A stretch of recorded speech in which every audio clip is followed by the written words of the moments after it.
जय माता दी दोस्तों, एक बार फिर से स्वागत है आपका मेरे चैनल हाउसवाइफ प्रतिभा व्लॉग में। फ्रेंड्स, आज की वीडियो में जो हमारा टॉपिक है वो है हमारा पोर्चुलाका और पर्सलीन।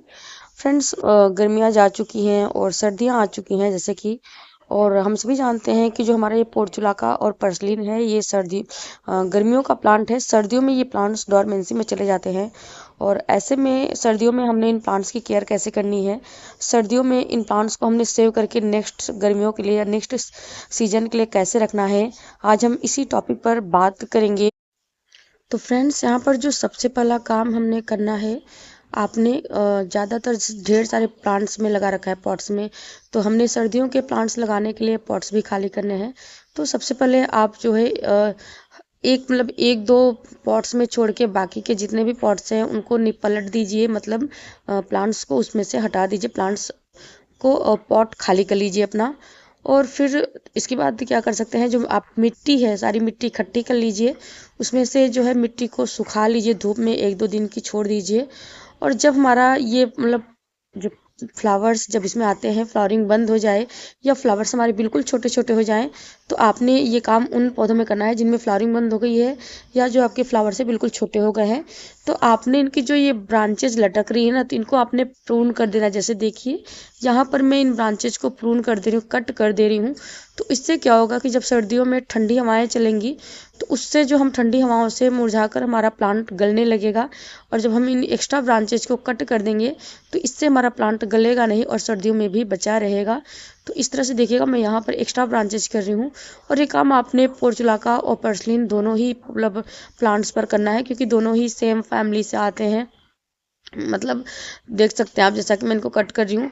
और इसके बाद आप दूसरा काम जो यहाँ पर कर सकते हैं, जिस भी पॉट में आप अपने पौधों को सेव कर रहे हैं, जिस गमले में जो आपने रहा कि रखना, इनको मुझे सर्दियों में बचा के रखना है, तो उस वाले में अगर गुड़ाई संभव हो तो आप थोड़ी बहुत गुड़ाई कर दीजिए। गुड़ाई करके उसमें अभी से आप एक मुट्ठी किचन कंपोस्ट, वर्मी कंपोस्ट या काउडंग कंपोस्ट, कोई भी खाद आप इसमें अभी से डाल दीजिए। तो इससे पूरी सर्दियों में आपको फिर इस पौधे में कोई भी खाद या फर्टिलाइजर नहीं डालना है, क्योंकि पूरी सर्दियों में हमारा ये प्लांट डोरमेंसी में चला जाएगा। अभी हल्की गुड़ाई करके एक आध मुट्ठी जो खाद आपने डालनी है वो आप डाल सकते हैं। और देख सकते हैं मैंने यहाँ पे कर ली है, और इसके बाद में हल्की गुड़ाई भी मैंने इसमें करने की कोशिश की है। और मैं पूरे में इस तरह से गुड़ाई करूंगी। और गुड़ाई करने के लिए आप जो छोटे टूल जो फोर्क होता है, यानी कि जो कांटे वाला चम्मच होता है, आप उसकी मदद ले सकते हैं गुड़ाई करने के लिए।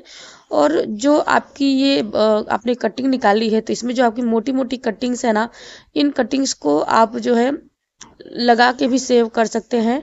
जैसे कि जो नीचे की दो तीन पत्तियां हटा दीजिए, और अलग अलग टैगिंग करके अलग अलग पॉट में कौन सा किस कलर का आपका है लगा लीजिए। और टैगिंग कर सकते हैं तो कर लीजिए, अदरवाइज मेरे पास तो सिर्फ तीन ही कलर है।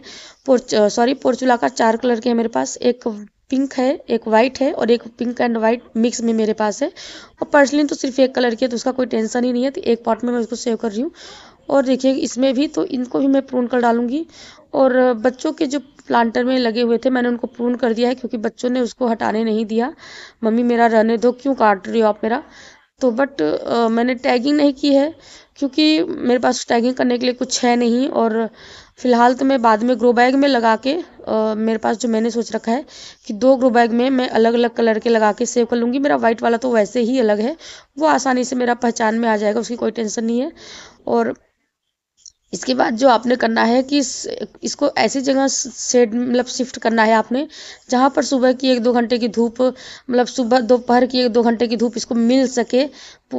और कोहरों से, रात के समय आपने इसको कोहरे से बचाना है। जब मतलब सर्दियाँ पड़ती हैं तो उसने कोहरे से आपने बिल्कुल बचाना है, अदरवाइज ये प्लांट खराब हो जाएगा आपका। और देखिए इस तरह से मैंने इसमें काउडंग कंपोस्ट जो मेरा था वो मैंने डाल दिया एक एक मुट्ठी सभी में।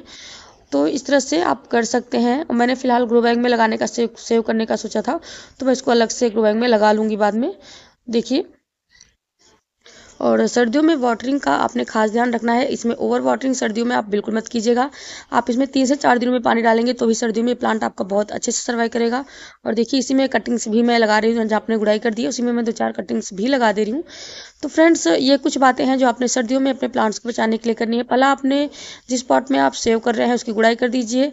प्लांट्स की एक्स्ट्रा ब्रांचेज को कट कर दीजिए और कट करने के साथ ही साथ आप उसमें एक मुट्ठी कोई भी कंपोस्ट डाल दीजिए। Kitchen compost, cow dung compost, vermi compost कोई भी डाल सकते हैं आप। और सर्दियों में ऐसी जगह शिफ्ट कीजिए जहाँ पर इसको दिन में 1-2 घंटे की धूप तो मतलब ज़रूर मिले, और शाम को आपको इसके कोहरे से बचाना है, खुले में इसने नहीं रखना है। हो सके तो आप पॉलीथीन से रैप करके भी रख सकते हैं। तो इस तरह से ये कुछ बातें थी जो आपने विशेष ध्यान रखनी है इसको करने के लिए। और यहाँ पर मैंने 2 ग्रो बैग लिए हैं, तो मैंने बताया था कि मैं ग्रो बैग में ही इनको लगा के सेव कर लूँगी। और जो ये एक्स्ट्रा मतलब आपका निकला हुआ है ना, तो इसको 5-6 दिन खुले में रख दीजिए, जो ब्रांचेज आपने कट की है, और खुले में रख दीजिए। इसका मॉइस्चर खत्म हो जाएगा। मॉइस्चर खत्म होने के बाद आपने इसको मतलब कंपोस्ट बनने में अपना कंपोस्टिंग के लिए डाल देना है, या कट्टे वगैरह में भर के रख दीजिए तो आपका कंपोस्टिंग होती रहेगी। तो फ्रेंड्स, ये बच्चों का प्लांटर है, देख सकते हैं मैंने प्रून कर दिया है। और आई होप कि आपको वीडियो पसंद आई होगी। वीडियो पसंद आई हो तो फटाफट से लाइक कर दीजिएगा। चैनल पर अगर नया है तो सब्सक्राइब कर दीजिएगा। और फिर मिलेंगे नेक्स्ट वीडियो में, तब तक के लिए जय माता दी। मेरी आवाज़ पे कमेंट मत कीजिएगा, मेरा गला बैठा हुआ है।